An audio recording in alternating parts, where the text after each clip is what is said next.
everyone, my name is Muskan Puri and I'm a student at the Law School University of Jammu, and I welcome you all to the inaugural session of the international webinar on public health, women's agency and peace building, women's right, recognition and protection during COVID-19 pandemic.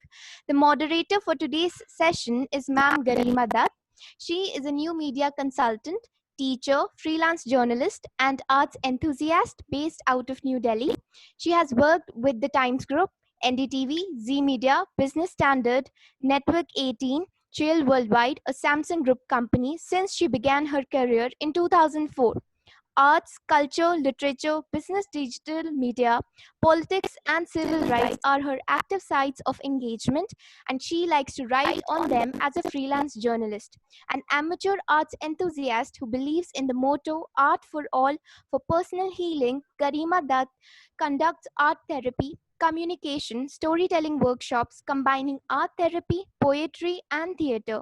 She has been associated with Yakja as a member and resource person since 2002. She is also the founder of Yellow Studio, a small boutique firm, and works as a content and digital marketing consultant to companies like Facebook, among others. Garima also teaches journalism and new media at various colleges and universities in Delhi.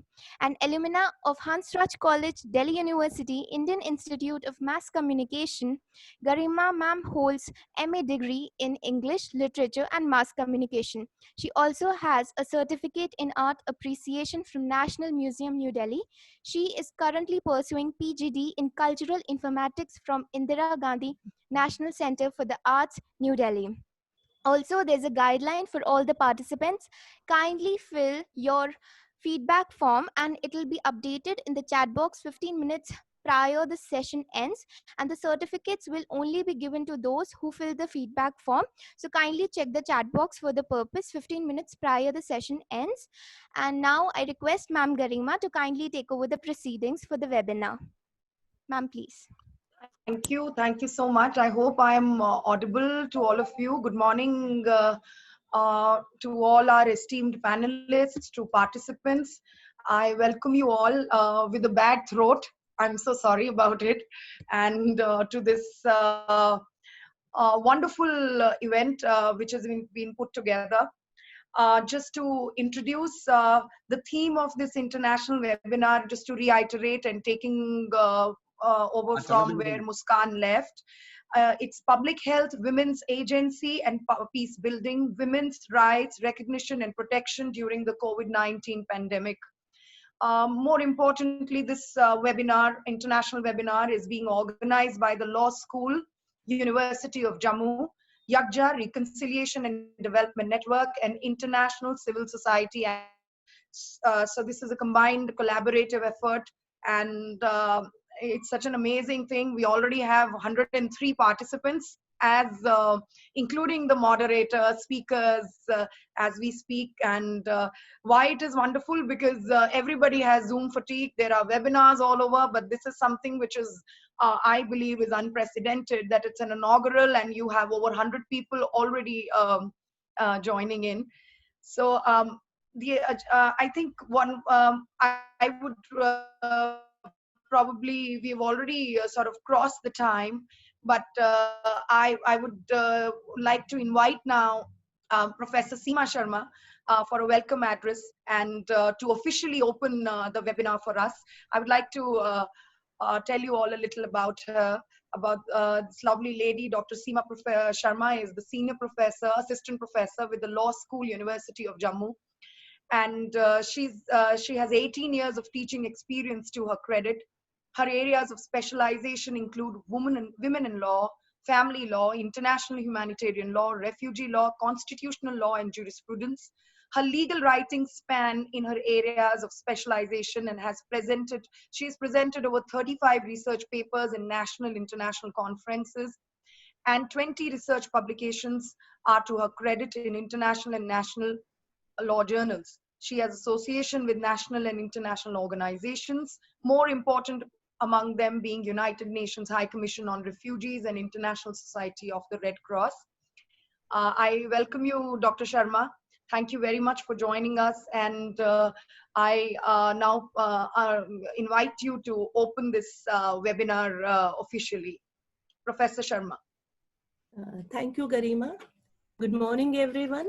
It's a matter of great honor and privilege for me to welcome each and every one of you to this international webinar jointly hosted by the Law School University of Jammu, Yaksha, Reconciliation and Development Network, and International Civil Society Action Network on public health, women agency and peace building, women rights, recognition, and protection during COVID-19 pandemic. It is indeed my pleasure to extend a cordial welcome to one and all.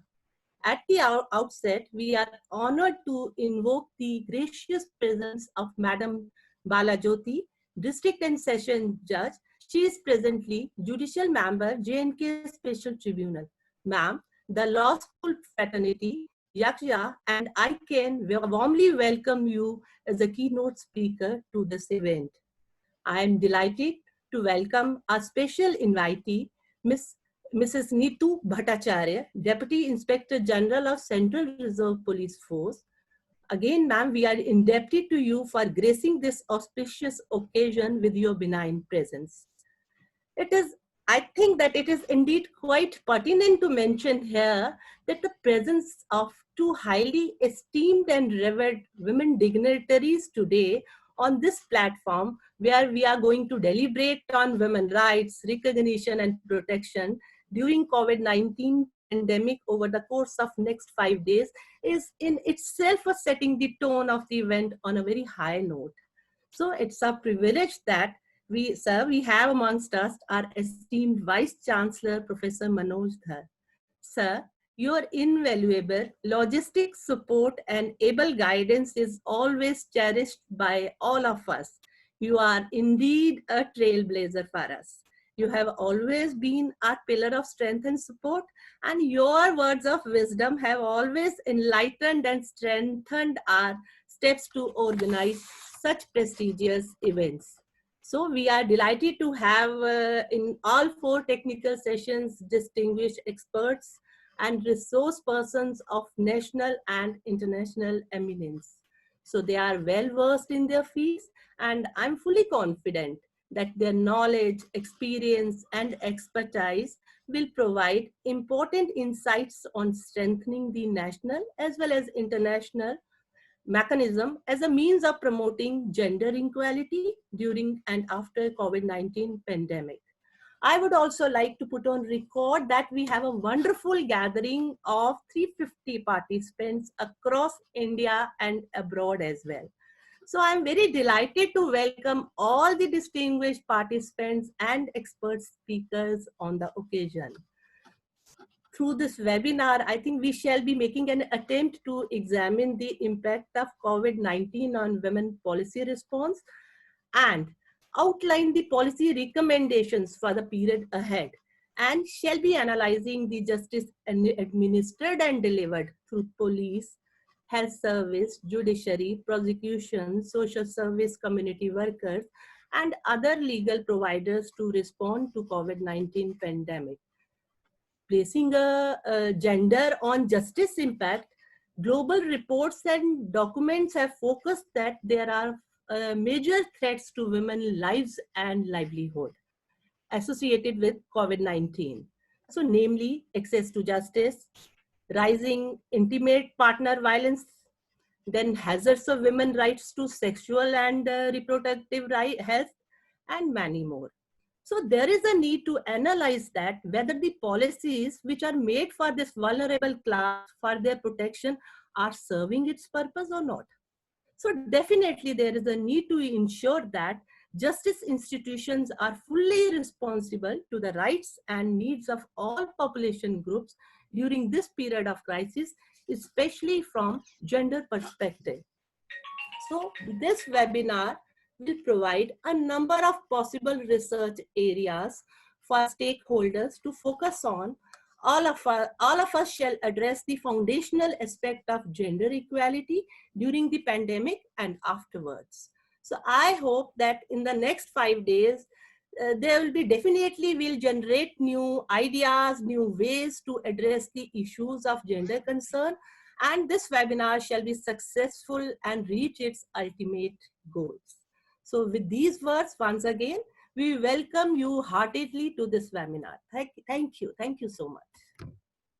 Now over to Garima.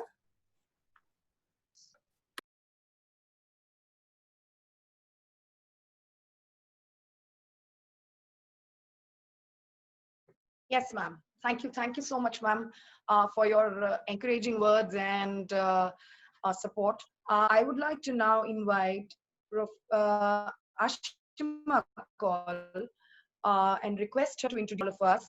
Ashima Kaul is an independent peace practitioner, journalist, and change maker. She's the founder of Yakja Reconciliation and Development Network. Her contribution to conflict transformation, community welfare, gender awareness, women's rights, and social change started with her feature articles on women narratives in Kashmir way back in 1997.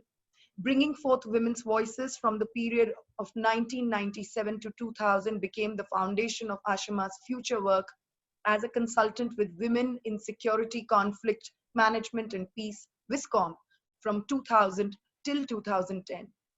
She was instrumental in giving birth to the idea of traveling women's group called Athwas.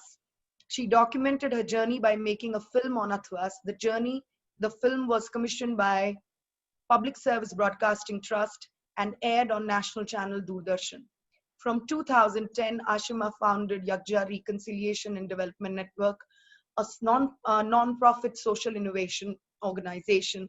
Since then, she's been training, building the capacity and mobilizing youth across the three regions of Ladakh, Kashmir, and Jammu for social change and peace building.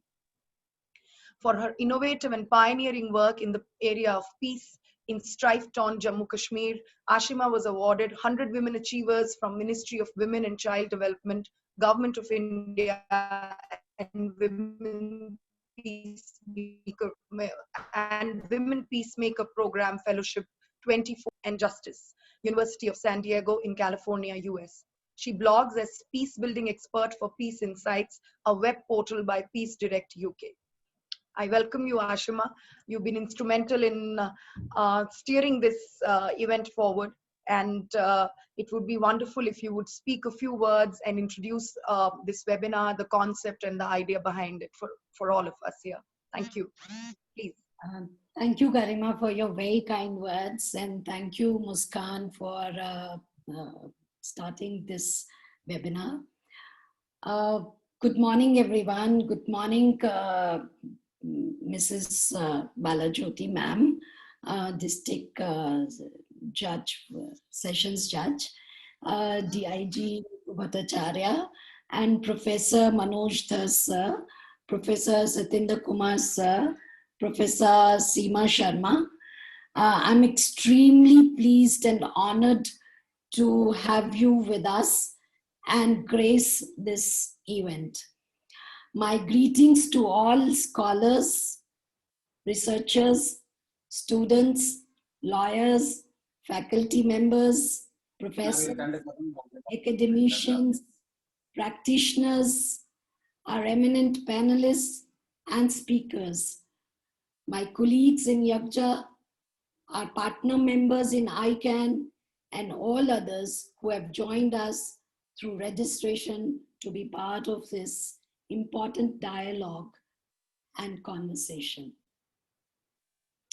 I'm extremely grateful to Professor Manoj Dhar for accepting this critical partnership and enabling this discourse, opening it for students, researchers, and scholars of our region of Union Territory of Jammu and Kashmir, as well as in the rest of the country.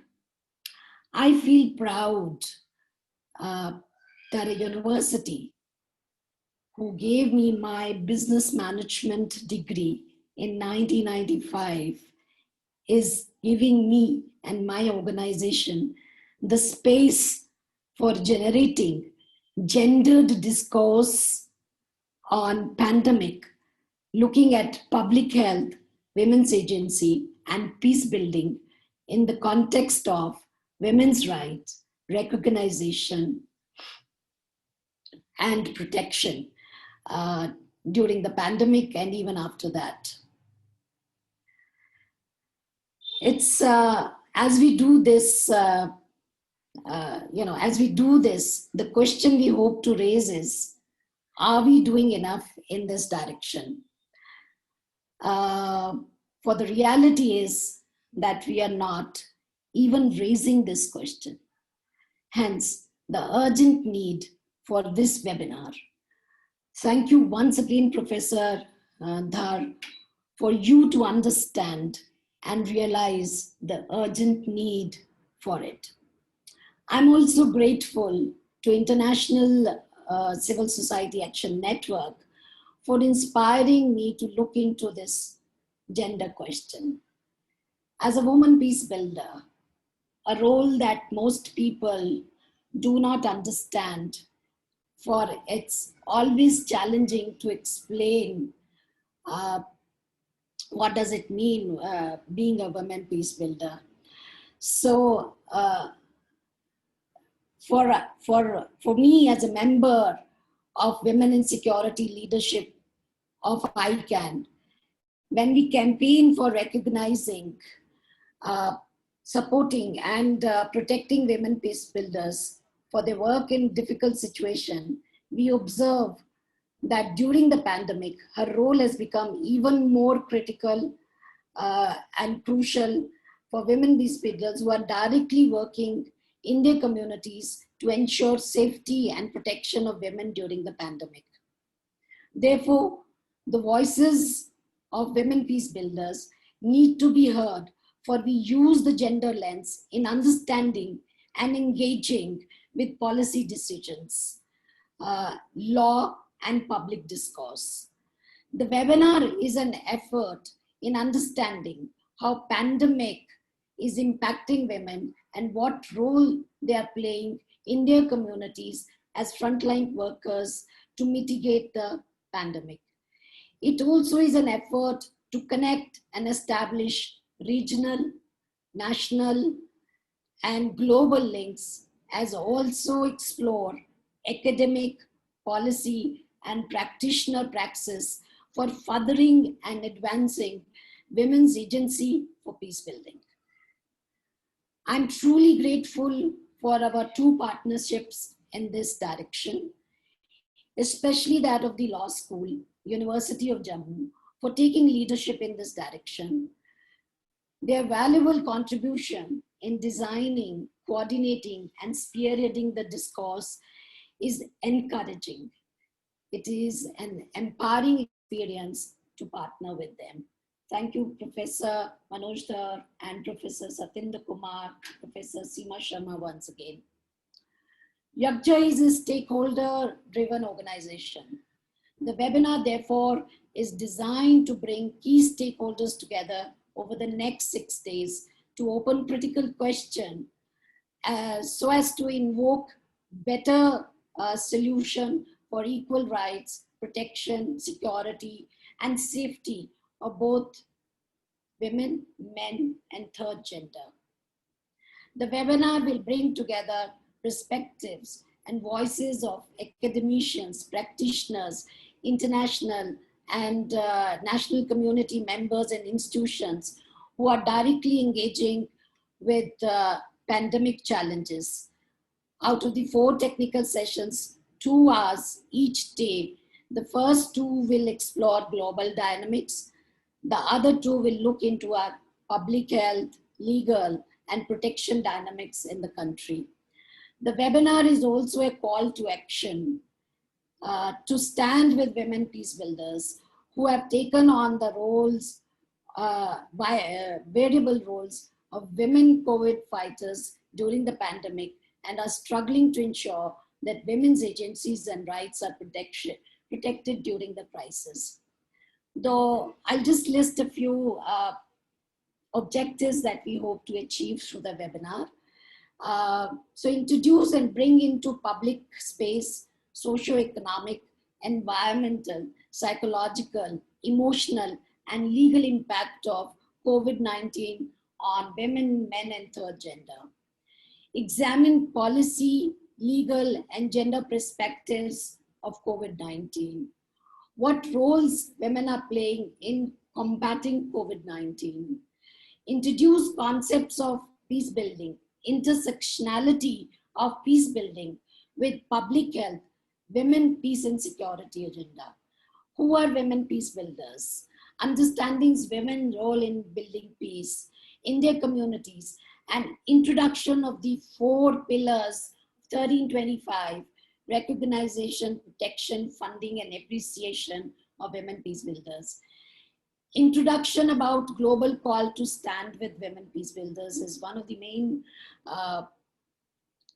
main expectation and objectives that I personally would want this webinar to arrive at. The other couple of objectives are encouraging youth to take leadership in promoting women's inclusion at all levels of decision and policy making. Educate and enable youth to engage with issues related with COVID-19 and women, peace and security. Especially, I want to urge and motivate our young researchers and scholars to look at these perspectives and bring them into their research ideas. Empowering youth through ideation and designing solutions, thereby generating participation in education, health, and policy matters. Providing a platform to youth for opening democratic and participatory action within their institutions. So with this, I want to thank eminent chairs, panelists and moderators for joining this endeavor and sharing their valuable insights, perspectives. I'm sure it'll be a great learning experience for all of us, and hope we'll be able to deepen the discourse. As we begin this journey, I want to thank Professor Seema Sharma personally for coordinating the event with me. Thank you, ma'am, for energizing the initiative. Last but not the least, a big applause and thank you to student coordinators from the Law School and YAGCHA for your time, energy, skills, and talent. This couldn't have been possible without you. My gratitude to you and to the technical team led by Simranjeet. Technology and global pandemic has brought us all together from different time zones in the world, fulfilling YAGCHA's vision. For a small organization like ours, it couldn't have been possible otherwise. Once again, greetings to eminent speakers of today and allowing me to express the context of the webinar. My best wishes to everyone. Thank you so much. Over to you, Garima.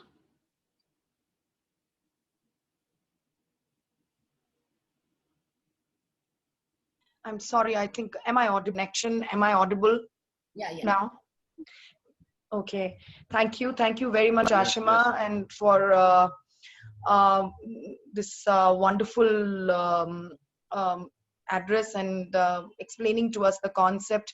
And as you very rightly said, time and again, we have to be mindful of the fact that academia, policy, and praxis collaboration and its role is extremely important, and so is providing the platform to youth for participatory action is equally important. I think that would be my key takeaways from your address.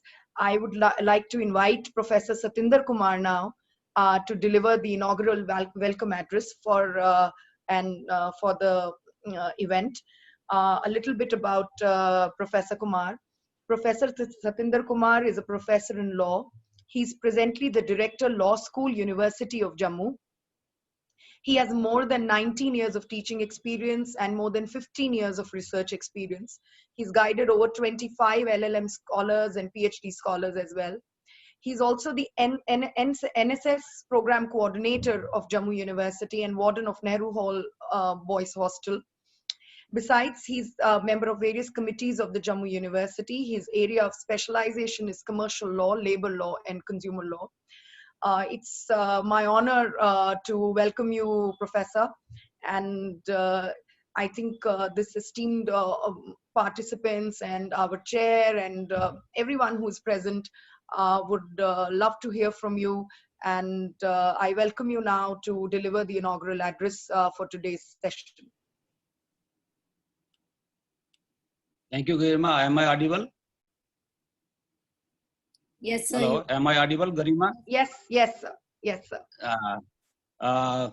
Good morning and welcome to today's international webinar, Health, Women's Agency and Peace Building, Women's Rights Recognition and Protection During COVID-19 Pandemic, organized by the Law School, University of Jammu in collaboration with Yagja Reconciliation and Development Network and International Civil Society Action Network. I, being the director of the law school, feels great honor and true pleasure in welcoming all the distinguished guests, colleagues, and students to this webinar.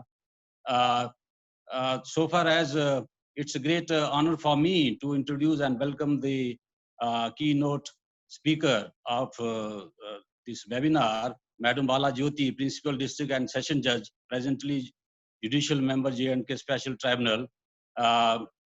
Madam, you are well known for your work in the field of administration of justice. You have been a source of inspiration and an ideal role model for the youth, both boys and girls. You have motivated us all by being a living example of kindness and rendering selfless service to the judiciary and the nation. Every law student is greatly inspired by you and dreams of following your footsteps in order to serve the purpose of law and justice. Your presence here is a matter of great honor for us. Madam, we are very grateful to you for taking time off from your busy schedule to attend this webinar.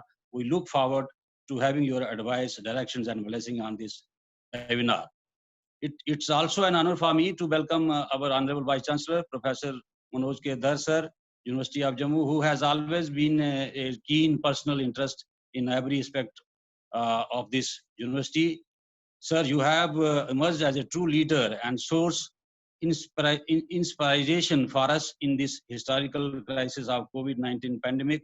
Your constant valuable efforts have driven this university towards right directions of growth and prosperity. Even during the worst COVID-19 pandemic crisis, you have been a guiding force for us, all of us.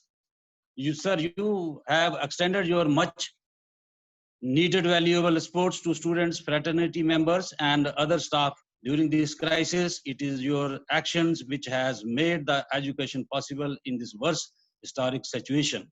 Sir, it is your efforts which has made this webinar possible today to discuss the women-related issues during the COVID-19 pandemic. Sir, your wise and prompt in time administrative actions have provided the much needed protection to the health and interest of students, fraternity members, and staff of the university. We consider ourselves fortunate that we have a teacher and administrator like you. University of Jammu is privileged to have you as its Vice Chancellor. It's also a matter of great honor for me to welcome Ms. Neetu Bhattacharya, Deputy Inspector General, CRPF Jammu. Madam, you are a 1990 batch officer of the CRPF. You have served in various conflict theaters. You are a recipient of the Police Medal for Meritorious Service, Antrik Suraksha Padak, and Kathin Seva Padak. Madam, the nature of service gives you insight into the lives of women, their living conditions and problems on both sides of the conflict. Your service to the CRPF and the nation makes you a role model and inspiration for every girl who wishes to join the armed forces. So we are fortunate enough that you are also with us in this webinar. I also extend my cordial welcome to Madam Ashima Kaul, founder and managing director of Jagja. Madam, you are journalist, blogger, grassroots worker for peace building, policy analyst, and social entrepreneur from the Kashmir Valley. Madam, your efforts towards peace building are remarkable and are well recognized in India and globally. You serve as a source of hope for securing complete peace in Kashmir through youth participation, especially women. You founded Jagja, which means being together, and it focuses on countering the violence in Kashmir by building relationship between different religious and ethnic groups through dialogue and development projects. The organization has a program on youth expression and leadership, which holds cross-cultural workshops and exchanges across the region to involve young people in peace building and developing their leadership skills. So, Madam, you are a role model and inspiration for many women. I welcome you as well. Now, so far as women rights during COVID-19 is concerned, the COVID-19 pandemic and its social and economic impacts have created a global crisis unparalleled in the history. COVID-19 is not only a challenge for global, women will be the hardest hit by this pandemic, and the effects will be multi-dimensional, leaving long-lasting negative impact on their lives.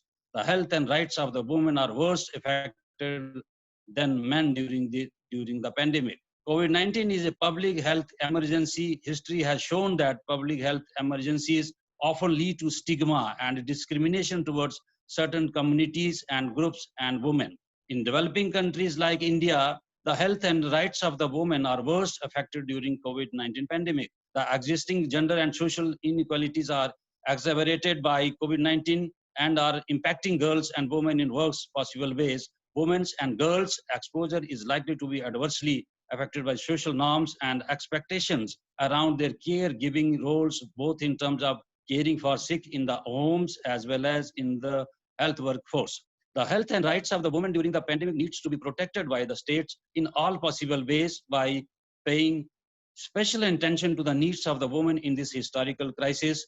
Women are the backbone of the society. They make very valuable contributions to the society in all walks of life. Women, through their contributions, will prove to be the backbone of recovery in communities during this crisis of COVID-19. The economic and social development by any nation cannot be achieved without the protection and promotion of women's health and their rights. The ongoing crisis worldwide demands for special attention towards the women.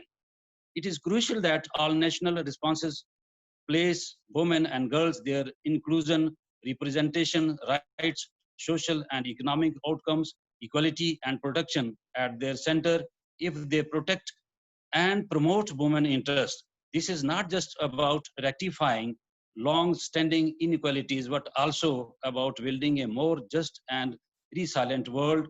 It is in the interest of not only women and girls, but also boys and men. Now, so far as impact of COVID-19 on concern, the effects of COVID-19 are multidimensional and endless on women, covering all walks of their life, ranging from health issues, employment, discrimination, violence, exposure to risk, domestic work overloads, mental and physical pains, and many more. Following, in my opinion, are major effects of the COVID-19 pandemic on women. First, for example, health impacts. Greater exposure to infection is at the forefront of the disproportionate impact on women and girls. The greater caregiving role that women and girls are expected to perform may expose them to high risk of infection. Women comprise 70% of health workers, including midwives, nurses, pharmacists, and community health workers on the front lines. Women health care workers at the front lines have also called attention to protection from abuse and stigma and need for psychological support.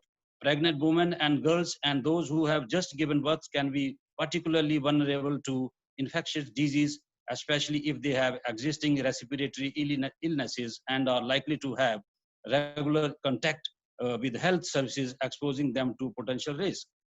Women and girls with chronic conditions, weakened immune systems, like living with HIV, malaria, tuberculosis, etc., are experiencing malnutrition appears to be particularly at risk of contracting COVID-19. It is pertinent to mention here that there have been disturbing media reports regarding violent physical attacks on female health workers in many parts of India. Many people have forced women health workers to leave their homes out of fears of exposure to COVID-19 on account of the nature of the jobs performed by the health workers. Many reports claiming death of pregnant women without availability of adequate health facility have also surfaced. So far as economic impact is concerned, the impact of COVID-19 is that women's economic and productive lives will be affected and differently from men. Across the globe, women earns less, save less, hold less secure jobs, are more likely to be employed in the informal sector. They have less access to social protections. Their capacity to absorb economic shocks is therefore less than that of men. If women take on greater care demands at home, their jobs will also be affected by cuts and layoffs. Such impacts risk rolling back the already fragile gains made in female labor force participation, limiting women's ability to support themselves and their families, especially for female-headed households. In many countries, the first round of layoff has been particularly acute in the services sector, including retail, hospitality, and tourism, where women are overrepresented. Same is the story in countries like India. So far as impact on education is concerned, women and girls are likely to be hit the hardest as schools are closed in the country. Out of the total population of students enrolled in education, almost 100% students are out of schools, colleges, universities, and other educational institutions. Depending on online classes, many students lack the basic facilities required for online education. In the duty of Jammu and Kashmir, the restriction on high-speed internet have adversely affected education, especially for the students residing away from cities with no internet access. A majority of students are women and girls. Often CBSE and state education board results are dominated by girls as they every year out, every year they are performing more and more than the boys. The COVID-19 pandemic has adversely impacted women education as well. So far as gender-based violation is concerned, stay-at-home restrictions and other measures restricting the movement of people contribute to an increase in gender-based violence as well. Women and girls already in abusive situation are more exposed to increased control and restrictions by their house abusers with little or no resource to seek support. Recourse to seek support. Reports of physical and mental violence, women being threatened with being thrown out of their homes, exposed to the infection, or having financial resources and medical aid withheld along with other forms of violence are common during the COVID-19 pandemic. So far as women and girls migration is concerned, India has witnessed biggest ever migration of workers since independence during COVID-19 pandemic. Migrant workers, the vast majority of whom are women, are subjected to inhuman conditions and physical mental torture during the COVID-19 pandemic. The restrictions imposed by the government on transportation modes resulted in unprecedented migrations by the workers. Workers, including women and children, covered hundreds of kilometers distance by walking with very less food and other amenities at their disposal. Many died during their journeys. Video footage shown in media reports were heartbreaking and left many Indians and with pain and tears in eyes on the miserable conditions of the migrant workers, majority of whom were women and girls. Impact of COVID-19 on women's access to water and sanitation is another problem. Not everyone can equally assess preventive measures, including water, soap, and sanitizers. Women and girls, particularly from population groups who are in situations of marginalization and vulnerability, often lacks access to sanitation infrastructure and services, which increases their risk of infection. Women and girls in many contexts may have to travel longer distances to collect food and water for household use, exposing them to increased risk of contacting COVID-19 as well as of gender-based discrimination. Past health emergencies have shown that women and girls face particular barriers to accessing hygiene and sanitary materials due to increased household competition for scarce hygiene resources and or decreased household income. So there are many other impacts of COVID-19 pandemic on women, which due to shortage of time cannot be discussed. It is important for us to provide adequate protection and care to women in this time of crisis. They should not be left in isolation during this crisis. We must understand our responsibilities for women as they understand their responsibilities towards us. We must start from our household to respect the health and rights of women and must do the same by our actions and not by mere words. The world has been made beautiful and meaningful to us only due to the contributions made by greatest creation of God. So, in the end, I extend my warm welcome to all the faculty members of the law school and other members of the Jammu University, and whosoever is attending this webinar, who have spared this valuable time to join this webinar. I am also delighted to welcome all the students and participants who have joined this webinar from various parts of Jammu and Kashmir. I hope this webinar serves as a source of knowledge and encouragement for women participation in peace building and the protection and recognition of women's rights during this COVID-19 pandemic. Thank you. Thank you. Thank you. Thank you very much, sir. As you pointed out, yes, women's rights, their agency, and the fact that their work and what they do and what all they have to grapple with has increased manifold during this pandemic. And I think it is initiative like these where if we could look at or even think about solutions and ideas, it is a sort of I think it would be a wonderful opportunity for all of us. Thank you once again for joining us. I would now like to invite, and it is my pleasure to invite Professor Manoj Dhar, Vice Chancellor, University of Jammu, to address all of us. It is indeed an honor to be um, introducing him, and it would be wonderful if sir, you delivered a few words for us in the inaugural address. And sometimes what we do is we tend to look up on people while we are listening. And I was doing the same thing, and I saw that we are now in this webinar surrounded by people who have such rich experiences.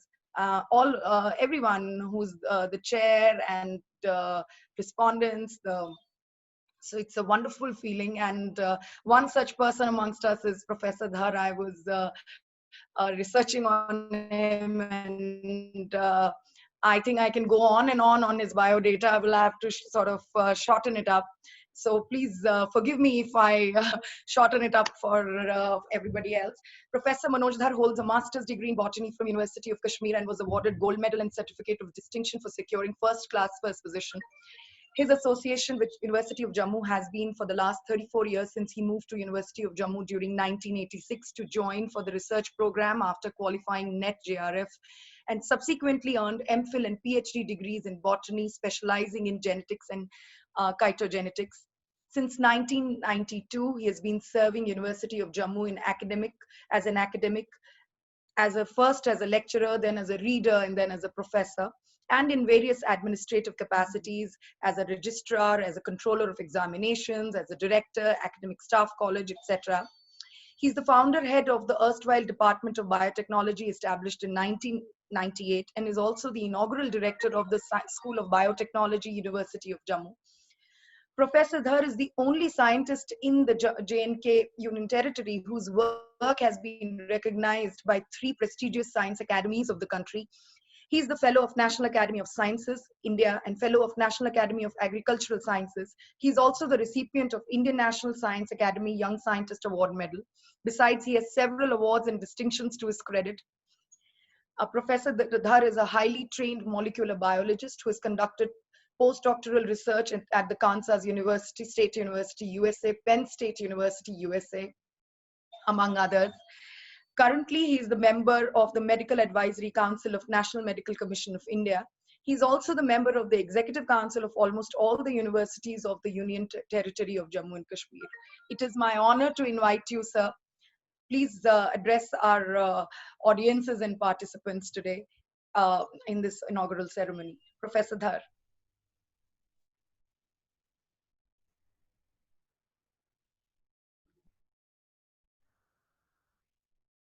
Hello. Good morning. Am I audible, please? Yes, sir, your voice is audible. Yes, sir. Yes, sir. Yes. Okay. Good morning, everybody. And it's my honor and privilege to be here this morning And first of all, I would like to extend a very warm welcome on behalf of University of Jammu to Madam Bala Jyoti ji, our Honorable District and Sessions Judge, presently Judicial Member, J&K Special Tribunal. And I would also extend a welcome to Ms. Neetu Bhattacharya, Deputy Inspector General of Central Reserve Police Force, Madam Ashima Kaul, our I am proud to say that she is our alumnus of University of Jammu and the founder of YAJA, Reconciliation and Development Network. Professor Satinder Kumar, Director, the Law School, Dr. Seema Sharma, Senior Assistant Professor, Ms. Garima Dutt, thank you for the nice words which you have spoken about me and for introducing me. And we have distinguished participants of this international 6-day webinar. And also, I would also extend a warm welcome to all the experts. There's an impressive list of guest speakers who will be speaking the next 5 days in this international webinar on public health, women's agency and peace building, women's rights, recognition and protection during COVID-19 pandemic. As I have been saying it earlier also, definitely we are passing through a very difficult phase of COVID-19 situation wherein the coronavirus has created havoc throughout the world, and we as a country are also not spared of this problem, and it's an health emergency as all of us know. And we have been just a small virus which is not visible even, and thousands of them, if you put them together, they will form a pinhead. So you can imagine the size of this coronavirus and the havoc it has created for the human beings. It has also led us to this fact that whatever human beings say, that even we can be controlled and restricted by an entity which is not even living. It's something between living and non-living, so they can control the entire humanity. That has given us an idea that in what ways we have to actually behave so far as nature is concerned, what all we have to do now, maybe post COVID. We are still not sure when that post COVID situation will be there. We are in the COVID situation at the moment. So, but when we say that post COVID there will be something, so we are still not sure when that post COVID situation will come. Now, as a biologist, I have been a student of genetics, and I know that how these genomes of these viruses are rapidly mutating and leading to further problems. So I must tell you that when we study this virus and its spread, we have there's a lot of literature nowadays available. And last time, about a month back, when I was preparing for a talk, I was trying to find out how many papers have been published, and you would be amazed to know that it had crossed, that time it was about 24,000 papers on various aspects of COVID-19 and coronavirus. That was regarding the biology part only. Now you can imagine how many papers must have been published. So I would say that when you talk of uh, COVID-19 pandemic, and in that pandemic you are discussing very, very essential and important topic, that is of women's rights and their protection during these COVID-19 times. But I think Professor Satyendra Kumar has already detailed what all has happened and what all needs to be done. And to avoid repetition, I would say that he has talked about various aspects of this problem and how it is impacting the women. I would take you to a different point where I thought I must share with you that it's not just the pandemic time when we have to be conscious, when we have to be addressing the women's issues, but I would say as a general policy. And when I was looking as a general policy, I maybe you have gone through it, but I just would like to present before you 2030 agenda of UN agenda for sustainable development. And if you see the preamble of this 2030 agenda for sustainable development, it says that this agenda is a plan of action for people, planet, and prosperity. It also seeks to strengthen universal peace in larger freedom. We recognize that eradicating poverty in all its forms and dimensions, including extreme poverty, is the greatest global challenge and an indispensable requirement for sustainable development. Now, within these three and a half lines of this preamble, they have actually outlined what should be our goal, what should be the goal of a nation, what should be the goal of the world towards achieving peace, universal peace, and towards achieving the sustainable development. There are 17 sustainable development goals and 169 targets which they have announced, and they seek to build on Millennium Development Goals which were announced earlier by UN, United Nations. They seek to realize the human rights of all and to achieve gender equality and the empowerment of all women and girls. Now imagine that what a strong statement it is, and when we talk of sustainable development of the planet, I don't think that this can be achieved without actually realizing it. That is the gender equality and empowerment of all women and girls. So there is a very strong intention, there is a very strong statement, and towards this goal, they're all countries of the world, they are signatories to this. And therefore, if you see this larger landscape, there is already an embedded perspective that we have to take care of the peace. If we want to take care of peace, we have to understand that there has to be gender equality and empowerment. Now this period of pandemic has actually brought into fore many of such things which are already there, in our policies, which are already in our agenda.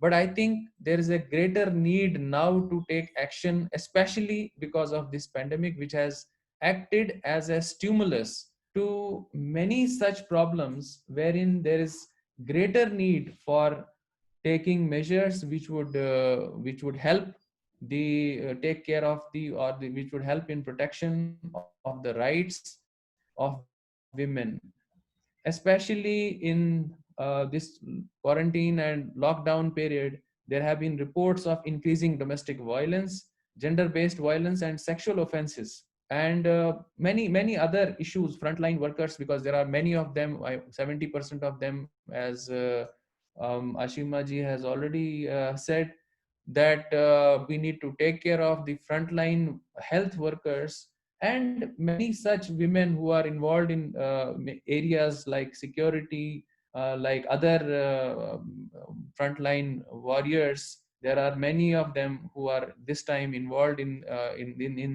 this pandemic situation. So therefore, we need to really prioritize the women's agency, rights, and protection at this moment. So I find this collaborative webinar, which is being held today by the University Law School and the Yagja and ICANN.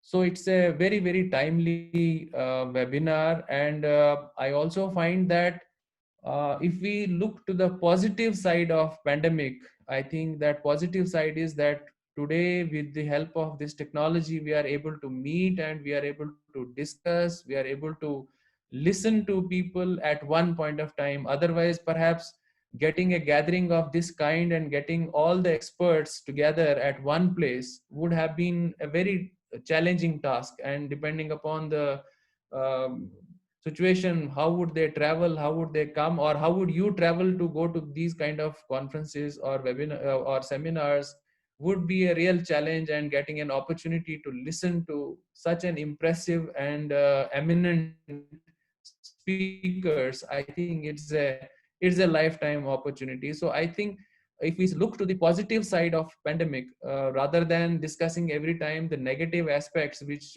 many a times is depressing, so if we look to the positive side, this is a very, very good opportunity for all of us. And I think I would definitely like to compliment our faculty members of the law school, especially Dr. Seema Sharma and Professor Satinder Kumar, for taking this initiative from the University of Jammu side, and Ashima Kaulji from Yagja, and other, I would say, Garima ji, and others who have been instrumental in actually organizing this webinar.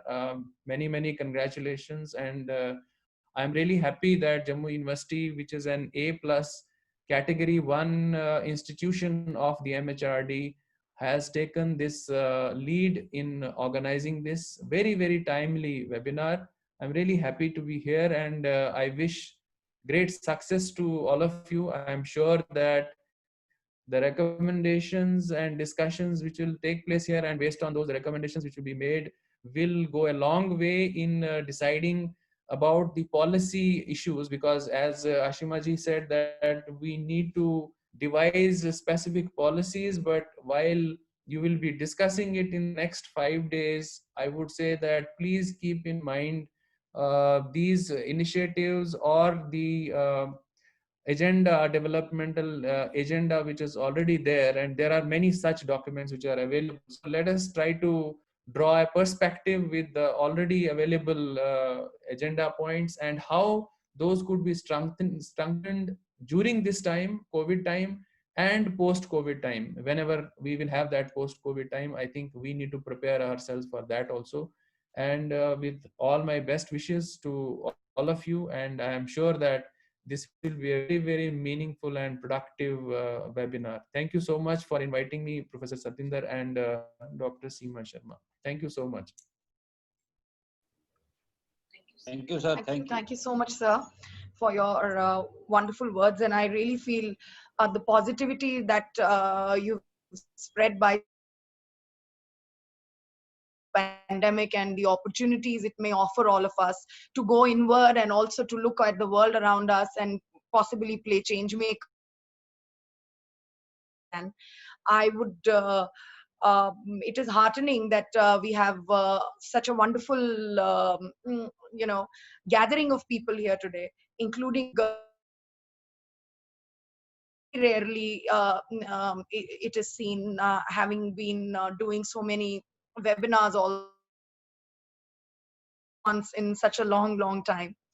I would move forward with our program for the day, and would like to welcome DIG Neetu Bhattacharya, DIG for CRPF, for her special invitee address.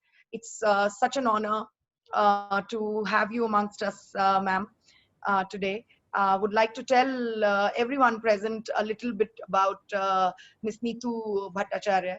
She is the DIG for Central Reserve Police Force, a 1991 batch officer of the CRPF. She has served in various conflict theaters, gaining a rare insight into the lives of women on both sides of the conflict. She is the recipient of the Police Medal for Meritorious Service, Antarik Suraksha Padak, and Kathin Seva Padak. She has authored an anthology on English poetry, Resurrection, A Woman Reborn, which deals with issues of women empowerment and self-realization. The book has also been translated in Chinese and was prominently displayed at the Beijing International Book Fair 2016 and 17. Her book of short stories based on conflict situations in Punjab and Kashmir, Half-Life, was released in 2017 and has been displayed at the London International Book Fair, Abu Dhabi International Book Fair, and the Tehran International Book Fair. She has chronicled the work and life of 8 women working in the hinterlands of the country in a book, My Life, My Horizon, which has been published by the National Book Trust, New Delhi. So we could say she's an author, she's a poetess, and she's the DIG of CRPF. It's such an honor, ma'am, to have you amongst us. Please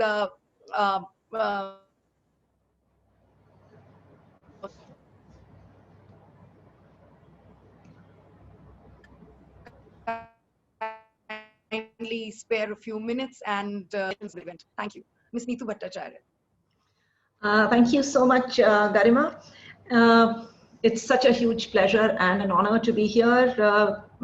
Thank you to Madam Balajyoti, Professor Satyendra Kumar, Dr. Seema Sharma, and a galaxy where Professor Manoj Dhar is also here, who's the Vice Chancellor of Jammu University, and of course my very close friend Ashima, who's working with Yajja. So when we look at the women issues and we also look at COVID, what is it that strikes us the first when we look at what women can do or women cannot do? Reminds me of a quote from 19th century which says that if the first woman that God ever made was able to turn this world upside down, what is it that we can do together? Can't we just put it right upside down yet again? What is it that this organization like Ashima's brings to the table, where she's been able to network so many of us together to have a look at her question, are we doing enough? Are we doing anything? And are we, whatever we are doing it in the right direction? Where is it leading us? As Professor Dhar just mentioned to us, COVID might have come at the incorrect time, 2020, when at just the time that we thought of that we are going to be able to do so much, and yet this very small virus was able to turn ourselves upside down. And yet, is it not the right time to look at it and how do we leverage this to our advantage? Is it not the time to look at a lot of government policies as to how they were framed? Were they framed in the right perspective in the first place?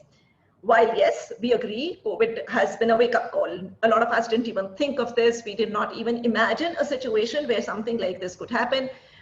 Here was the world looking across the space. We were looking into the oceans. We were looking at nuclear power. None of us really imagined that a pandemic would sweep across the world and put us to rethink our entire world altogether. Forced inside our own homes, forced to look inside, forced to be able to look as to the kind of stress that we are facing. And now, as we just pointed out, it's quite possible that we don't even know what the post-COVID world would be really looking like. But is it not the right time to see as to what is it that we are doing as we pass through the COVID phase? Where is it that it is leading us? So while we've always been questioning ourselves on what are the kind of barriers that women leadership faces, what is it that that women in a humanitarian sector involves, which questions our intrinsic values and efficiency arguments. There is also a gender transformative humanitarian approach to the whole issue, and the humanitarian development peace nexus, where we've always been talking about how does it affect development, how do we get more women to the table, how is it the economics, how does women participation affect the economics of the world, and how will the GDP of the world increase if we have more women, if we had more gender equality, and if we had more people, women just joining the workforce, or if we were just putting more value to the kind of work that women do. But the basic question remains, and that basic question would be, is it not just basic human rights? Why does it have to be in terms of monetary gains or in terms of what we are giving to the woman? What is it that the world is going to gain? Why should it not be a question of just basic women?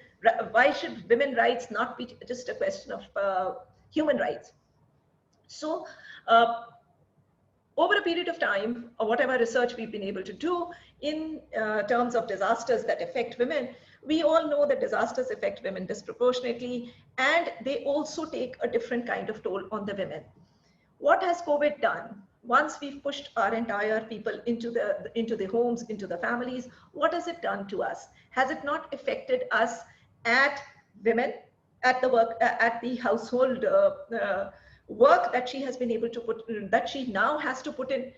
What is it that she has been able to, what is it that she has been to do more in terms of the kind of care that she has to do, the kind of security and the care that she has to now give to aging parents, to aging in-laws, and to the younger children who are all at home at the same time, including the increase in the household work that she has to do. Other than that, as it was just pointed out, there has been a spike in intimate partner violence. This violence, how does it affect more women? What is it that she has now stands to lose? Whatever gains we were able to make in these times, whether it was in terms of having more counseling, giving her more space, moving her to places which are safer, now she's unable to do that as well. Maybe there are women who are not even able to reach out to other people to even talk about it, even into the government policies, whichever were able to give them safe spaces, they have been able, that spaces has also been taken away from her. So therefore, where do we go from here? Are we doing enough to be able to give some space to this woman, some place where she's able to just even talk about the kind of domestic violence that she might be facing, or otherwise the role of the woman as a caregiver, wherever she might be, in whichever capacity she might be, definitely increases.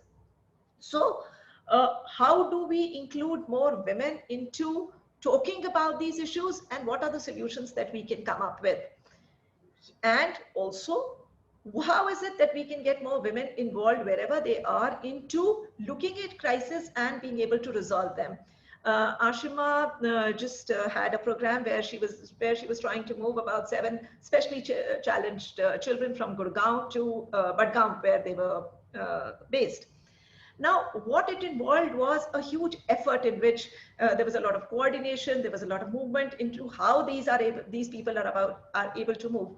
We all saw the migrant crisis across the country, but here was an organization that was also looking at the specially challenged people.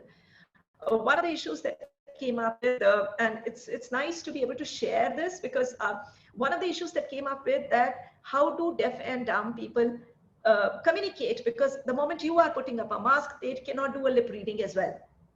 What is it that we need to design specifically? What is it that, and because at least I would say that because there are women involved in the whole effort, there is a little more sensitivity involved. There is a little more more effort to find out a solution to what could be a huge problem for the other person. But we now need to look up as to solutions which are not immediate emergency measures. These emergency measures maybe work for the first 1 month or 2 months, but as has been pointed out over and over again, this COVID might be here to stay. It's difficult for the scientists, it's difficult for people to actually say where this will take us, and therefore it will be important to look at the policies, especially with the gender lens, because it is the vulnerable sections of the society that get affected more. What is it that it is doing to an aging population? What is it doing to a population which might be facing a health crisis, might not be facing a health crisis, and yet being forced to be at home for months together? Are they able to deal with it the way it should be? Have we even thought of having helplines from psychologists, helplines from people who are able to even talk about it and are able to disseminate knowledge, and knowledge which is more clearer than it used to be? And also the effect of having to watch a media channel or a TV for 24 hours. What is it that it is doing to our people as well? So I would say that this is a huge effort which Ashima is doing, but it is also a huge thing to be able to internationally connect people, to be able to talk about the whole issue, and to be able to leverage technology, to be able to say how best can we work in a conflict situation and how best can we come up with. So to be able to quote Eleanor Roosevelt, who said that where after all do human rights begin? In small places, close to home, so close and so small that they cannot be seen anywhere on any map of the world. Such are the places where every man, woman, and child seeks equal justice, equal opportunity, and equal dignity without discrimination. Can we start with these small spaces, being able to be able to do it in our small silos, extend it across, make a network, find out what best the other person is doing, and then you and me together, can we think of a better world and better times to come? Thank you so much.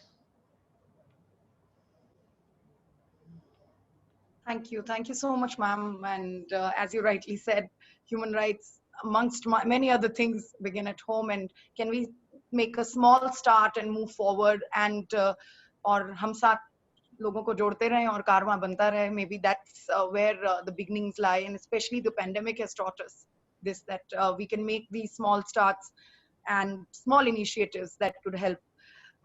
Thank you very much for joining us today. It's indeed an honor and an encouragement for a lot of students also who have joined us, especially a lot of women, I believe, being a woman myself. And I think hearing women pathbreakers, trailblazers, it just inspires you. It perhaps helps you analyze your own situation and gives you that strength to move forward in your life with one's own struggle and create a path for oneself in one's life journey. I thank you once again for joining us today. We have with us our special keynote address speaker, Honorable Mrs. Balajyoti, District and Sessions Judge, Judicial Member, Jammu Kashmir Special Tribunal. And ma'am, it's such an honor to have you with us. You've been waiting since long, and it's such a, I understand, and you've heard all of us.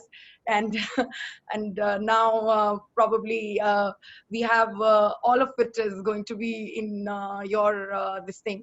I would like to invite you and ask you to speak to us and let us know about your thoughts and your ideas on the pandemic itself, on women's role and their agency. As far as a little bit that I could find and know of you, Ms. Balajyoti has been with her present posting as is with the J&K Special Tribunal, and she's a district and session judge and a judicial member of J&K Special Tribunal. She's her entry into the cadre probably happened, present cadre happened probably in 2008. And since then, she's been striving relentlessly, working with the High Court of Jammu and Kashmir and as well.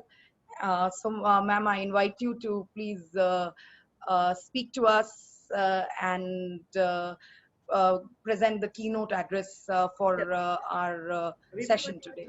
Thank you so much, ma'am. Very good morning, everyone. Very Honorable Vice Chancellor, University of Jammu, Shri Vinod Dharji, Director Law School, Mr. Satinder Kumar, Madam DIG, Ms. Bhattacharya, distinguished speakers, participants. I'm really honored and overwhelmed to be part of this webinar. I'm grateful to organizers to provide a platform to discuss a very sensitive issue pertaining to women folk, their rights, recognition and protection thereof, particularly in this pandemic time. Friends, I'll make every endeavor to connect with the audience and give insight of legal profession. This will deny to the fact that women are potential peace builders and most social connectors, and of certainly pulse of the society can put themselves into victim shoes. Hence, their experiences can play a vital role for better peace and equitable justice. Friends, as we all know that women of today is equal to men, and so are her rights as granted by the Constitution and in other statute books. Suffice it to say that she has equal access to justice as their male counterparts have.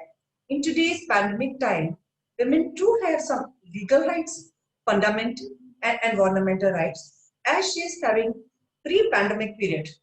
Nothing has changed except mode of pleading, communication and access to justice. In other words, you can say that apart from physical hearing in courts, through virtual mode also, she can have e-adjudication, access to justice and redress her grievances by filing their complaints, petitions through emails, WhatsApp, text messages, telephone calls, or through her representative or through any counselor appointed by the courts, whichever is possible and convenient mode.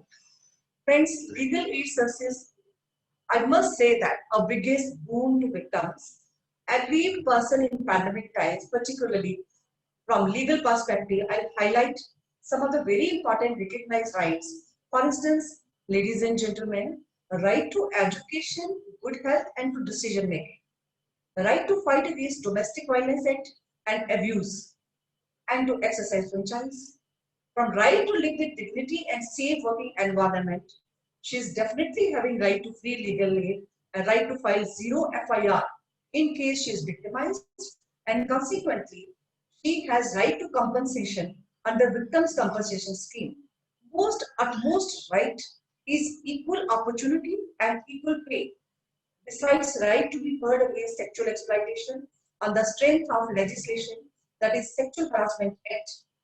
Nonetheless, she has right to ancestral property under Hindu Succession Act, besides right against honor killings and forced abortions. Needless to say, ladies and gentlemen, the women certainly has right to maintenance in case of desertion, besides right to equality before law and equal protection of laws. She too has right to privacy and safe working environment. Friends, all these rights are enforceable in courts of law by women in distress, and whenever it is found that there is an infringement of basic rights as granted and ensured by the Constitution or violation of the same. And you know the vision of the justice as emphasized in our Constitution is such that all citizens are created equal with certain inalienable rights, and to secure their rights, the rule of law is there for enforcement. Courts of law play a very significant role. Articles 14, subclass 2, Article 39A of Indian Constitution certainly ensures equality and protection of laws and provides for equal justice and free legal aid. In fact, the mission and vision of Indian judiciary is to give effect to the constitutional vision of justice. We just need a roadmap to enhance the real spirit of justice and access to it. Article 15 of Constitution of India very specifically speaks about prohibition of any sort of discrimination on the basis of race, caste, sex, creed, meaning thereby that the women shall not be discriminated at any level so far as her rights, legal, constitutional are concerned. Now the good question is, how are these rights to be protected and ensured during pandemic time and after that? The Constitution of India laid out certain special provisions, those empower women to use them whenever the scenario demands their usage. But the sad part of the whole picture is that still not many women are aware that such protection for women exists under law. Even social propagation for these important provisions is relatively very low for strengthening of female population. Powerful rights for women, and women should also be aware of dangers lurking against them and to protect themselves through appropriate uses of legal measures, help law in punishing the culprits. Parents should also support their children or major daughters in case they need them in reporting the crime whenever they feel that their kids are in distress. Whenever it is found that they are victims of sexual violence, society needs to be sensitized regarding protection of women and children from violence and bringing culprits to book by reporting the crime and by giving them physical, emotional, and financial support if need arises. To me, the role of a community head, village head is not negated at all, but sadly at times the role of parents, community head, medical fraternity is also very disappointing, as the intention of the legislature is rehabilitation of victims of crime and to provide them safety and prompt justice by supporting them financially, emotionally, physically. Ladies and gentlemen, during pandemic time, study reveals that it's alarming that many cases of domestic violence and sexual abuse are being increased and are being reported. A woman as a frontline worker in a fight against novel coronavirus is taking a lead, being doctor, healthcare worker, safai karamcharis, but the role of judges, lawyers, legal fraternity is also not negated and overlooked. There is surge in violence against women as their negligence for being destitute, widows, and migrant workers. But many cases of domestic violence are growing day by day, and even cases of desertion and maintenance are also being reported. It has rather become a global issue as worldwide there is an increase in domestic violence, domestic abuse as a shadow pandemic. Despite women's helplines, NGOs, legal aid agencies, still the violence and intolerance among the spouses is growing. Certainly, there is no denial that there are trapped domestic violence victims also. And during COVID-19, as stay-at-home measures put in place to reduce the spread of COVID-19 resulted in women and girls, but some victims are also pleading in prison quarantine restrictions. Domestic Violence Act, when it came into force in the year 2005, which was implemented, came into force in 2006, enacted in 2005 and came into force in 2006, as COVID-19 continues to spread and which poses even more serious threat in conflict zones. As some women, those are vulnerable to violence, are forced to stay at homes against their wishes and are still battling their crisis. Protection officers appointed under Section 12 of DV Act by the magistrates, applications can be presented for relief and for interim maintenance to the victims of domestic violence under Section 23 of Domestic Violence Act in case they feel that they should be suitably compensated for their survival and to prevent them from pregnancy and starvation. Ladies and gentlemen, from all perspectives, victims of violence, whether at domestic front or at workplace, should not sit as a moot spectator and raise their voice certainly for their safety and well-being through legal aid agencies, counselors, through cell phones or any other virtual mode. And besides, they can seek compensation under Victims' Compensation Scheme, as any person who is a victim of crime, maybe a rape victim, acid victim, or any other violence, is entitled to compensation in proportion to the injuries suffered by the victim. For needy and women in distress, there are free legal aid counsels at all levels, right from magistrates court to top court of the country, to plead their grievances, and counselors appointed under DV Act are there for the protection of women in distress who is subjected to violence at her home by her husband and by her in-laws. Under Section 12 of Domestic Violence Act, an application, I will calculate, that can be filed again by her to a relative also or by a friend to a magistrate for protection from violence and for again for interim compensation if the need arises. She can enforce her right for a survival and to prevent her from starvation and vagrancy. And in case of desertion by able-bodied persons, husbands or other families, those who are sufficiently able to maintain the spouses or to their family members, that petition can be filed against them under Criminal Procedure Code, and women is entitled to maintenance to prevent herself from the secret of the society. There are many landmark judgments rendered by apex court of the country, but the foundation of this interim maintenance is Savitri Devi vs. Govindra, AIR 1986, Supreme Court 984. This is the foundation of interim compensation to the victims or to the aggrieved women for their survival and to fight her legal battle in the court of law, because till the matter is decided or disposed of or settled by the court, she cannot be left as it is to at the secretary of the society. And subsequently, many judgments on this point were delivered. Those are followed in letter and spirit, being law of the land. Even under Hindu Marriage Act and Hindu Adoptions Maintenance Act, she is certainly entitled to maintenance and to live with dignity. Even under Section 21-25 CRPC, a Muslim woman too can seek maintenance for her survival and to avoid hardships in her daily life, to live with dignity. Friends, so far as working women is concerned, safe working and sustainable environment is a sine qua non, which is very essential and need of the all. To enforce laws like sexual harassment against working women in light of Vishakha versus State of Rajasthan, 1997 6 SEC, which is a basic foundation of this existing law, where enforcement of Articles 14, 21 and Article 19 of Constitution of India was emphasized, and subsequently judgment was delivered like Medha Kotwal Lele versus Union of India on 19th of October 2012. A very infamous case of out-training modesty of a woman, as you all know, maybe young law students must not be knowing, that Rupan Deol Bazar's case versus KPS Gill. This was most infamous case of out-trading the modesty of a woman in the year 1995. This citation is PIR 1996, page 39, where offences under section 354, 509 CRPC, read with section 95 of Indian Penal Code, were elaborately discussed, and in consonance of these laws, judgment was delivered.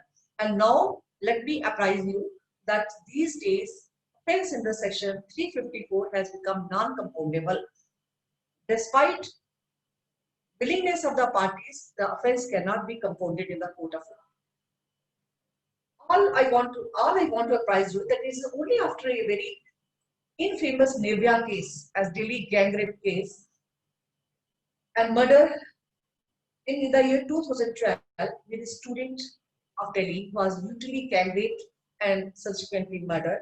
Justice Verma Commission Committee made certain recommendations in criminal law to amend criminal law in the year 2013, and subsequently criminal law was amended, wherein definition of rape was expanded, and even offences under section 354 CRPC RPC was also made non-compoundable. Even many other amendments for dispensation of criminal justice came into force, but despite plethora of laws and its extensions in various fields, still women at some point, I feel that they feel neglected, ignorant due to lack of awareness and lack of education. So all the stakeholders are required to see that every woman, right from girl child to elderly women, they must be educated, they must get basic education and awareness about her rights, whether they are legal, whether they are fundamental, whether they are human rights. Those are enforceable in court of law, so that she can and get them enforced, gets relief for her survival, and live with dignity in her society. At times, media tries in such sensitive matters, prejudices tries, and victims, despite extensive laws and rights, don't muster courage to depose as a witness in the court of law. Her identity in certain cases also at stake. Even in-camera proceedings in the court of law at times are not possible due to insensitive, at times prosecution, at times other stakeholders is hampered, which is required to be protected at all levels. And therefore, friends, I in my all humility must emphasize that practical aspects of legal education is a sine qua non, and even elementary knowledge of law for a common man is very, very important to overcome dilemma within their lives to move forward. Even in law schools, law colleges, focus should be on practical aspects of law, because academic, besides academic, in their daily lives, when a law graduate or a law student confronts any issue in the society, he or she should be capable to handle the situation in accordance with law. Even interns, law students, interns, and young advocates, and particularly women advocates and women law students, must be familiar with the technology and ways to access to justice. In today's scenario, digitalization of law firms is in place, and for that, IT must be numbered, and familiarity to e-adjudication should be enhanced. In this COVID-19 pandemic time, mental health and well-being of lawyers, law students is very crucial. In the changing times, use of artificial intelligence should be encouraged and enhanced for having access to justice. Succinctly, law has transformed the society in REM. In fact, it is most authentic and formal instrument for social transformation. During pandemic period, the right to default bills during lockdown is another milestone of law. Friends, let's not forget that women are an important component of the social structure and the potential future careers of the developed society. But very sadly, looking at the pandemic through gender lens, study reveals that women are facing the brunt of COVID-19 with more job cuts and less pay. Despite numerous incorporation of laws in constitution books and statute books and health ministry guidelines, even the doctors medical fraternity are also not following the spirit of law. They are not also following the health guidelines. Consequently, many rape cases are cases of sexual violence and in acquittal for want of prosecution. Because despite so many criminal law amendments from time to time, particularly after Justice Verma Commission, who was former Chief Justice of India, criminal law amendments were there. But when it comes to compliance, all stakeholders, they are not very sensitive if they are required to be. Ladies and gentlemen, despite so many criminal law amendments, I am emphasizing that from time to time, from the year 2013 to 2018, and there are tremendous changes in IPC 1860 and CRPC 1973. The culprits still go scot-free, and the conviction rate in the country is very low. So it can be very safely said that all stakeholders have to think out of box, have to contribute something. They have to be very, very sensitive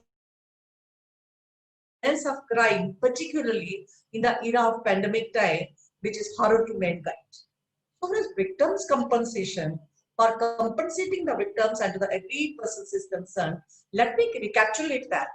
Section 357 CRPC deals with victims' compensation scheme, and every state government in coordination with central government shall prepare a scheme for providing funds for the purpose of compensation to the victims or his dependents who have suffered loss or injury as a result of crime and who require petition and on recommendation of court for compensation.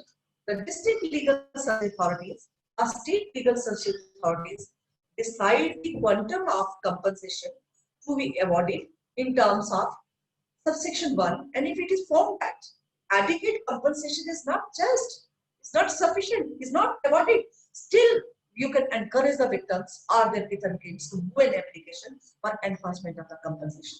And in case the matter ends in acquittal, still from rehabilitation or rehabilitation of victim, a just and adequate compensation is to be awarded. At least for that, victim has become hostile or resides from a statement made before the magistrate under section 164A CRPC, she is liable to be punished. Certainly, if she has a right, she has certain duties also, the law of the land. She is definitely liable to be punished if she resides from the statement, she misleads the prosecution, she doesn't support the police case, she doesn't support the investigation. In that eventuality, I must say that women should not play with law according to her whims and desires. Friends, when we talk about safe environment to women, it means women's human rights, the right to clean, safe, healthy, and sustainable environment. As right to clean environment is basically a fundamental right under the Indian Constitution, and only the state is urged to protect and improve the environment in the directive principles of state policy. As the fundamental duties are not enforceable, but they definitely serve as guidelines for framing laws and citizens' obligations, as still there is a lack of recognition of environmental rights violations faced by women, and for that, a dire need arises to have access to justice.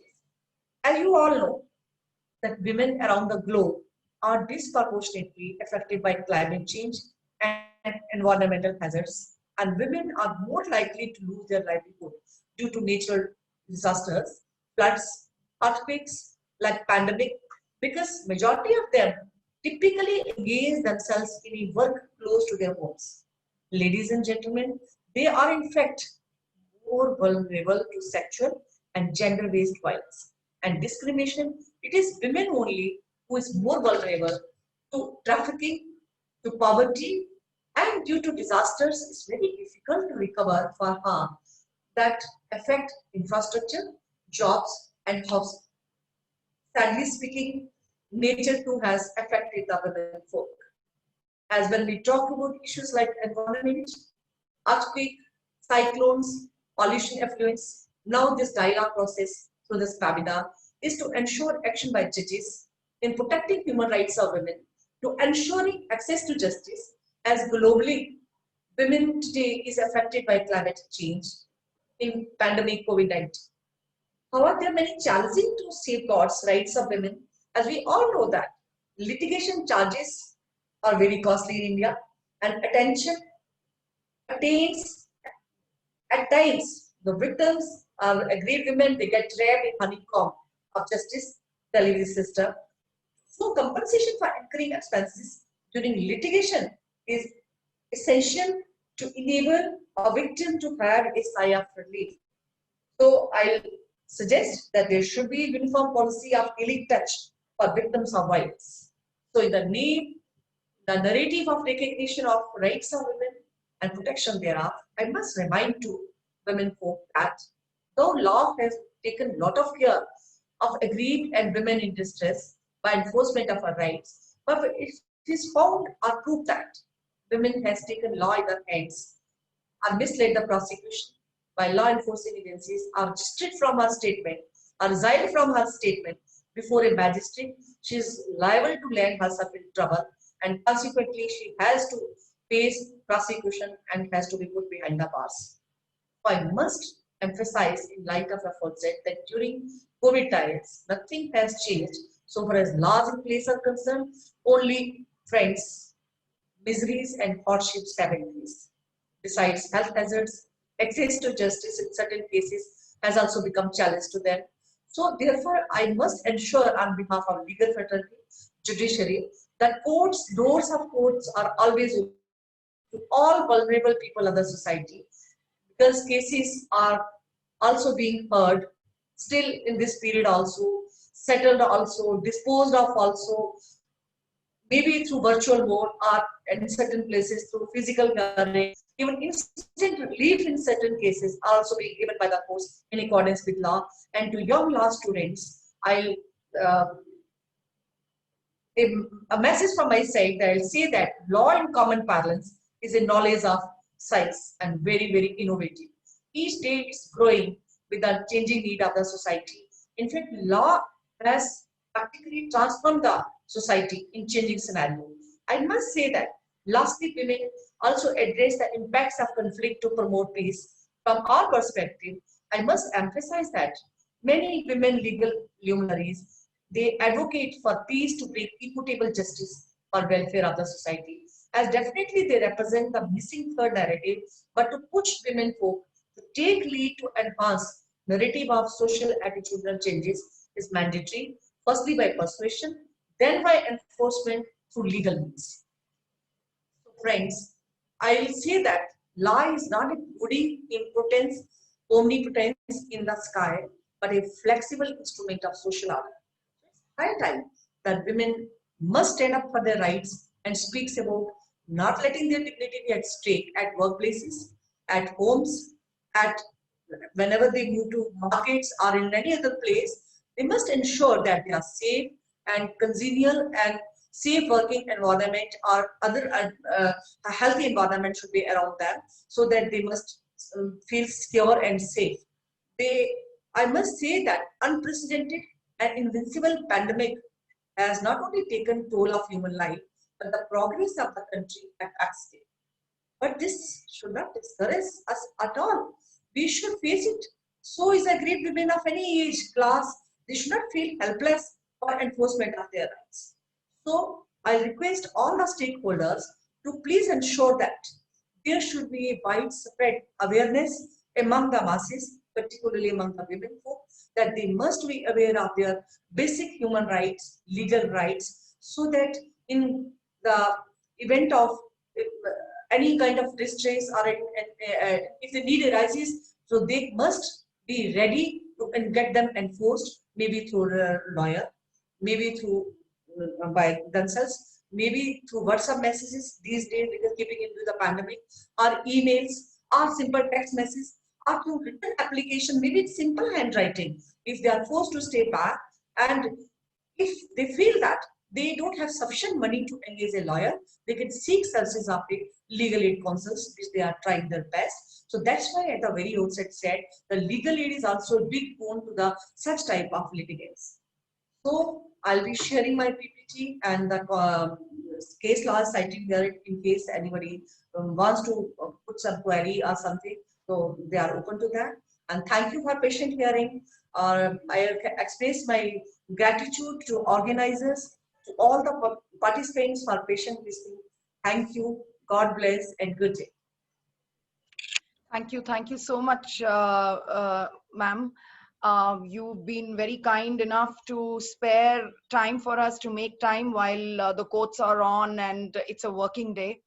I think you've set up the tone, the agenda for the meeting and the subsequent technical sessions that are to follow from tomorrow for all of us.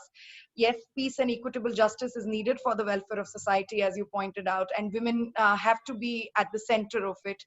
I think when you began and you said that women of today not only have duties but many rights and subsequently many laws protecting her.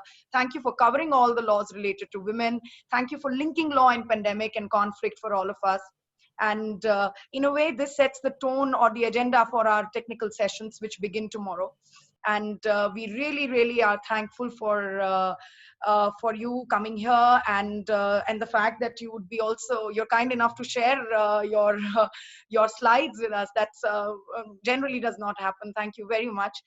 With this, we come to the close of our inaugural ceremony today. I thank once again all our invitees, all speakers, all participants, everyone who has made an effort to come here on a working day. And thank you for everybody who spoke today for sharing your thoughts with us. We begin our technical sessions tomorrow. This event is on till 11th of August, and 11th being the valedictory session. So all our participants, I request you all to please join us 11 a.m. tomorrow as well. But please do not go. This is, I would request all of you, and I wrote in the chat as well, all of you are sitting with your videos off. I would request all of you to turn on your videos so that we can take a screen grab and keep it for posterity, as I would say. So that's there. I mean, with that, we'll come to a close. So my special request, humble request to all of you, kindly switch on your videos so that we can probably quickly take screen grabs and then close the session for today. And I would request everybody to fill the form and not write on the chat, otherwise it then sort of overpowers the screen. I mean, I will let you know when you can switch it off. I'm just trying to take a few screen grabs. Everybody, Satinder sir, I cannot see you. Ashima ji, Neetu ma'am, all our speakers, all the participants. Would be grateful to all of you if you could show us your face for a screen grab. So here I go. I'm on the first screen right now. So kindly be patient with me. I'm saving them as we go along. I'm going to the second screen. I still see so many people have not sort of opened or switched on their mobile cameras or desktop cameras. Request you all to do that, please. I'm on the second screen. Dr. Sapna, J&K Tribunal, I can see you now. Anamika ji, everybody, please. Astha Sharma, Nashiman, somebody who goes by the name of HP, Rupal Mahajan. Will be wonderful if you could show us your faces. Yeah, so there you go on second screen.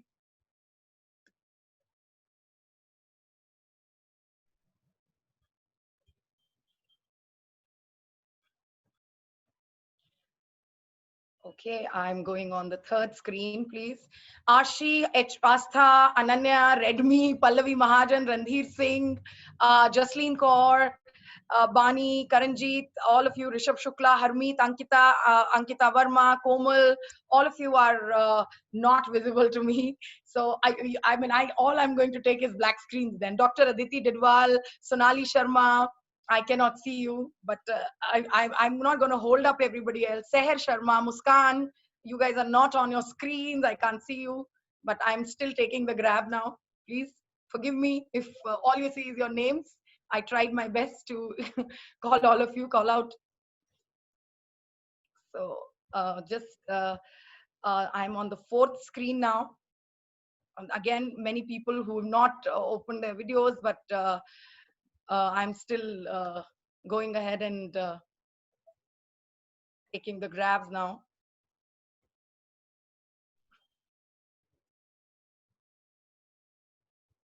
And the last 5 on 5.